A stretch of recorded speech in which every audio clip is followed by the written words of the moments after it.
Hi guys, welcome back to Britloft. So the hospital is now complete and I'm going to do a really quick rundown of the previous floors that I've already shown you in previous videos, and I will show you the completed third floor and what I've done with the top floor and the roof. It is possible that in the future I will add bits to this, maybe even add an extra wing onto the hospital, because there's still things inside here that I haven't done. But yeah, let's show you a quick run through of everything that I've done, and then we're going to put some lights in it and light it up, and I think it's going to look really great. So yeah, let's run through it all and show you where we're at. So starting over here on the ground floor, this is our main entrance, just here, and you walk into this reception area. And these are light aqua tiles on the floor down here. Each floor's got a different colour scheme, they're all different shades of blue. You then walk through to this waiting area, and there is a lift. It's not a working lift, but you get the idea of a lift. There's a very small stock cupboard in there, and a toilet. You'll have seen all this in a previous video, so I'm not going to go into too much detail. This is A&E with a nurse's station here. And then you go through, and this is the emergency room here, and there's a separate entrance for ambulances straight through to this. Very busy, lots of equipment. Quickly whiz through these floors, and then we come up to the next floor, and there's a nice balcony section that you can see through the glass wall, which I will show you in a minute. There's the lift. This is the pharmacy.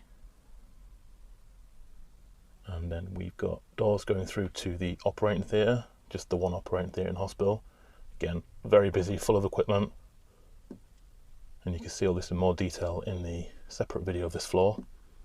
And then we come through to the recovery ward. Again, really happy with this. Very busy. Let's show you the next floor. Then we come up to the third floor, or the second floor if you're in the UK, and this floor has sand blue tiles. Again, you've got the lift here.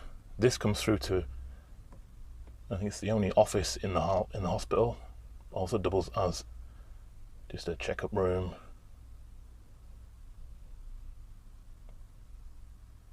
Sorry if this is a bit wobbly, I'm reaching across. I was 2 minds whether or not to take this downstairs, but it's so big and heavy. Another loo in there, and then this is the CT scanner. This wasn't quite finished, I don't think, in the last video. A few more details added. This just slides in and out, and there's a room there to check on the results. And we've done a very basic X-ray room just in here. A couple of X-rays on the wall there. May add some more details to this in the future. I think they're from a friend's set. So that's that floor looking complete. And that brings us to the top floor, which I've separated off because it's just so much easier to get to. It's quite dark in there. So I had a great suggestion in the last video from Justin Spears. Thank you so much, Justin, for making this into a sort of physiotherapy area, recovery area. I've tried to do that and make it into a sort of a relaxing area as well, and we've put some trees and plants in here. Some bars for patients learning to walk again, as suggested. Great idea. Not entirely happy with them. I don't know if they're a little bit high, but it seems to look okay. And then we've made a treadmill over here. Running machine. I may still put an exercise bike in here. I've tried to do a couple and wasn't entirely happy with the results, but we may still do that. And there's a large fridge with some milk and juice and fruit in there. And just around the corner there was space just to put a really simple little sofa and table to relax. And then I've just boarded it all out just to give it a different flooring. And you can come up here and you can work out, or you can get a bit of physiotherapy, or just relax. And there's a hint there as to the reason I've not put this all back together properly. I have already put lights in, and that's the battery packs hidden in there. I'll show you that in a minute. But yeah, I'm pretty happy with this. And thank you again, Justin, for that suggestion. It was a great suggestion. And then just really briefly, this was the extra little bit of roof garden. I'll put it all back together in a minute and show you this, but we did add some more flowers and another beehive in the corner. And I'm just going to leave this as this. I'm not going to overcomplicate things. I think it looks okay. And so there we are, all back together again. Just give you a quick overview of this. This lovely big glass central area here, which we're really happy with. And there's the finished roof garden. And the entrance just goes through into this new area here. And here's our main entrance and ambulance bay. One ambulance parked here at the moment. This part of the hospital is a lot more bare. Yeah, I'm pretty happy with it. Let's get some lights on.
There you go, I hope you enjoyed that. I'm really happy with how this building's turned out. I don't think I could add much more detail into it with the space that I had available. Like I say, this may be expanded in the future, but I'm happy with how it's turned out, happy with the detail that I've put into it. I think the lights look good, certainly add a lot more. The beauty of the lights, obviously, as you can see inside the building now without taking it apart. But yeah, leave a like. Please let me know your thoughts in the comment section, and there'll be another mock really soon. Loads more going on. I've got all sorts of ideas buzzing around in my head. But thank you to everybody who's watching, subscribing, and I will show you much more very soon. Thanks guys, take care, bye bye.